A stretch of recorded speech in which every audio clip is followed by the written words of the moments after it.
आज का टॉपिक है महासागरीय धाराएं।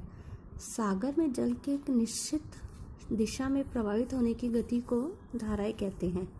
ठीक है, जो धारा की जो गति होगी वो निश्चित होगी, है ना। ठीक है, उसके बाद धारा दो प्रकार की होती है, गर्म धारा और ठंडी धारा। जब ये धारा विषुवत रेखा से ध्रुवों की ओर जाती है, चाहे वो उत्तरी गोलार्ध में हो चाहे दक्षिण गोलार्ध में हो, तब वो धारा गर्म धारा कहलाएगी।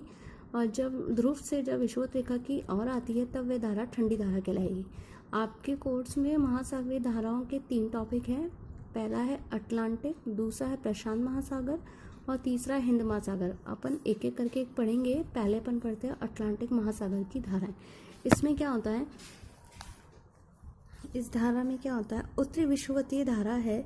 उत्तरी विषुवतीय धारा, ठीक है, उत्तरी विषुवतीय धारा 2 भागों में विभाजित हो जाती है। दक्षिण अमेरिका के तट से टकराकर ये 2 भागों में विभाजित हो जाती है। एक भाग तो इसका कैरिबियन सागर में जाता है और एक भाग इसका पश्चिमी द्वीप समूह के एंट्रीज धारा की तरफ मुड़ जाता है। ठीक है, और फिर क्या होता है कि दक्षिण विषुवतीय धारा है, दक्षिण अमेरिका के सो के अंतर्द्वीप से टकरा कर वापस उत्तर की ओर मुड़ जाती है। जो ये धारा मैक्सिमो की खाड़ी में प्रवेश करती है। यहाँ पे जल स्तर बहुत ज़्यादा होता है। जल स्तर ज़्यादा होने के कारण यहाँ पे ये फ्लोरिडा की जल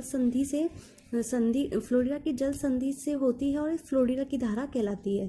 फिर ये धारा आगे चलकर आगे पूर्व दिशा में चलती है, जहाँ पे इस धारा को गल्फ स्ट्रीम की गर्म धारा कहते हैं। ठीक है, गर्म धारा कहने पर फिर ये जो ग्रीनलैंड की धारा है, इसके पश्चिम की तरफ बेफिन की खाड़ी और डेविस जल संधि है।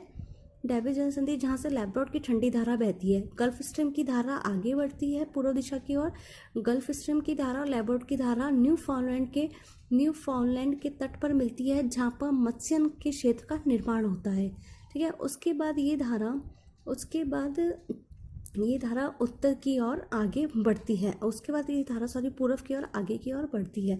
फिर पूर्वी ग्रीनलैंड से ठंडी जल धारा आती है और ये धारा पश्चिमी पवनों के प्रभाव से ये उत्तरी अटलांटिक प्रवाह के रूप में आगे पूर्व की ओर प्रभावित होती है, जहाँ पर इसे नॉर्वे की धारा कहा जाता है, जहाँ पर इसका एक तट आइसलैंड पर एर्मिक धारा के नाम से जाना जाता है।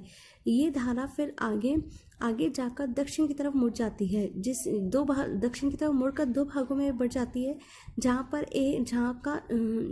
एक हिस्सा बिस्के की खाड़ी में रेनेल की धारा के नाम से जाना जाता है और दूसरा हिस्सा दक्षिण की तरफ मुड़ता हुआ अफ्रीका के उत्कुपन के कारण यहाँ पर किनारे की ठंडी जल धारा